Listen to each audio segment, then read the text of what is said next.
রোদে দেওয়ার কোনো রকম ঝামেলা ছাড়াই কিভাবে পারফেক্টলি সারা বছর আচার সংরক্ষণ করতে পারবেন সেরকমই একটা পারফেক্ট রেসিপি শেয়ার করছি আজকে আপনাদের সাথে। আসসালামু আলাইকুম, ওয়েলকাম সবাইকে লতার রসইতে।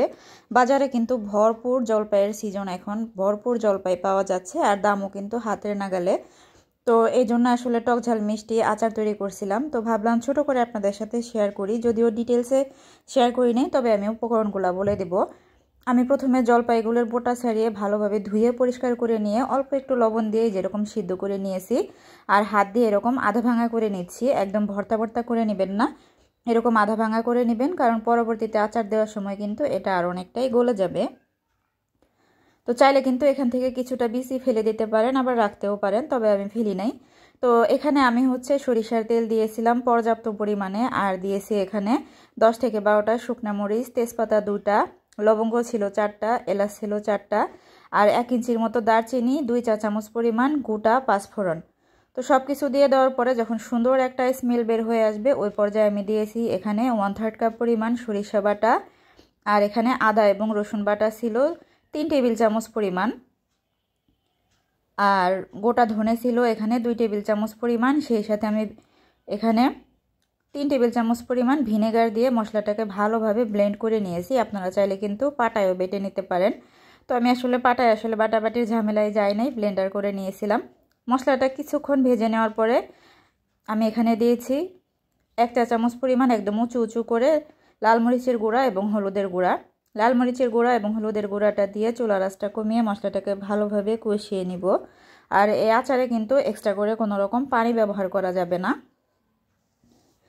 যেহেতু আমি সরিষার সাথে ধনেটা ভালোভাবে ব্লেন্ড করে নিয়েছিলাম, মানে গোটা ধনেটা, এই জন্য আলাদা করে আমি ধনে গুঁড়া দিই নাই। তবে কেউ যদি সরিষার সাথে গোটা ধনেটা বেটে না নেন, সেক্ষেত্রে কিন্তু হলুদ এবং মরিচের গুঁড়ার সাথে আপনারা চাইলে ধনে গুঁড়াটাও দিতে পারেন।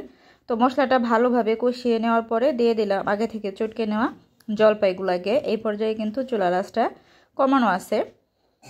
তো মশলার সাথে জলপাইগুলোকে ভালোভাবে এভাবে মিশিয়ে নিব। এই পর্যায়ে আমি দিয়ে দিচ্ছি 1/2 কাপ পরিমাণ চিনি। আসলে আচারে মিষ্টির পরিমাণটা আপনারা কেমন দিবেন সেটা আপনাদের উপর ডিপেন্ড করে। আর এখানে আমি দিয়ে দিচ্ছি একদম ভরে ভরে 1 চা চামচ পরিমাণ বিট লবণ। যে কোনো আচারে বিট লবণটা অবশ্যই দিতে হয়, এতে করে স্বাদটা কিন্তু সুন্দর হয়, ব্যালেন্সটা ঠিক থাকে। চেষ্টা করবেন বিট লবণটা দেওয়ার। আর বিট লবণটা দেওয়ার পরে একটু মিশিয়ে নিয়ে এখানে আমি দিয়ে দিচ্ছি 1/2 কাপের থেকে একটু বেশি পরিমাণ সিরকা। সিরকাটা দেওয়ার একমাত্র কারণ এটাই হচ্ছে আপনার আচারটাকে ভালো রাখবে, সারা বছর জুড়ে নষ্ট হবে না। তো সিরকাটা দিয়ে দেওয়ার পরে আবারও ভালোভাবে মিশিয়ে নিচ্ছি। আর চিনি দেওয়ার পরে কিন্তু আচার থেকে অনেকটা পানি ছাড়বে, আর এই পানিতেই কিন্তু আমাদের পুরো আচারটা রান্না হয়ে যাবে।